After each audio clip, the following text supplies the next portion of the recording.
छुट्टियां नहीं बढ़ाई जाएंगी। कोरोना एसओपीज के तहत स्कूल शेड्यूल के मुताबिक खुलेंगे। मस्बत केसेस की शरह के मुताबिक सुबह खुद फैसले करेंगे। कायम मकाम सेक्रेटरी तालीम आसिफ हैदर की सरबराही में होने वाले इजलास में फैसले। बोर्ड इम्तिहानात शेड्यूल के मुताबिक जारी रहेंगे।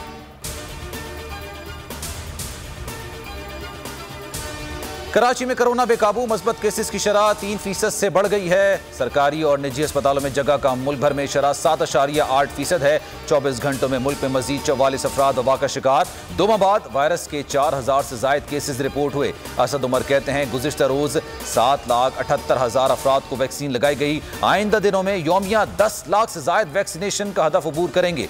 5,61,000 अफराद ने वैक्सीन की पहली डोज लगाकर नया रिकॉर्ड बनाया। महीनों का पानी घंटों में बरस गया। इस्लामाबाद में बादल फटने से सैलाब आ गया। पोश इलाके E11 और D12 में हर तरफ तबाही तबाही।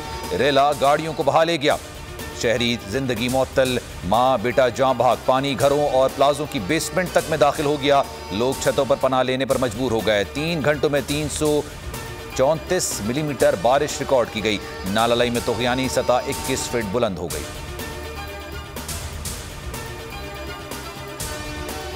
इस्लामाबाद में मूसलाधार बारिश से तबाहकारी। मुश्किल घड़ी में पाक फौज अवाम की मदद को आ पहुंची। शहरियों को महफूज मकामात पर मुंतकिल किया। पानी की निकासी में सिविल इंतजामिया को भरपूर मदद फराहम की। वजीर आज़म इमरान खान कहते हैं कि NDMA समेत तमाम महकमों को हाई अलर्ट कर दिया गया है। मानसून बारिशों के दौरान शहरियों से एहतियात की अपील की है।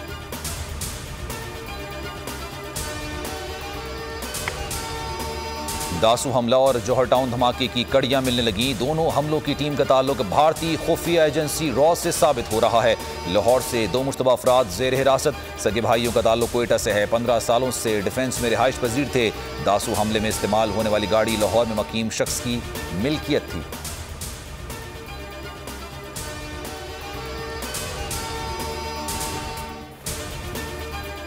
जहांगीर तरीन के साथी नजीर चौहान फिर गिरफ्तार। FIA साइबर क्राइम ने गिरफ्तार कर लिया। PTI रुकन पंजाब असेंबली के खिलाफ मुकदमा शहजाद अकबर की मुद्दत में दर्ज हुआ था। नजीर चौहान को अदालत में पेश करके रिमांड की सदा की जाएगी।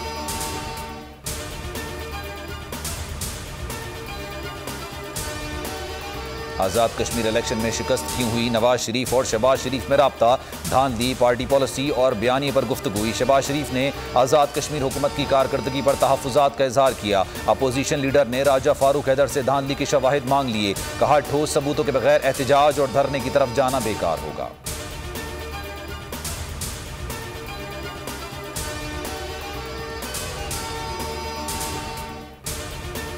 कराची के साहिल पर फंसे बहरी जहाज से तेल निकालने का काम लहरें बुलंद होने के बायस बंद कर दिया गया। वजीर आजम के मुशीर मैरी टाइम महमूद मौलवी कहते हैं 4 बजे के बाद समंदर की कैफियत का जायजा लिया जाएगा। इसके बाद काम दोबारा शुरू कर दिया जाएगा।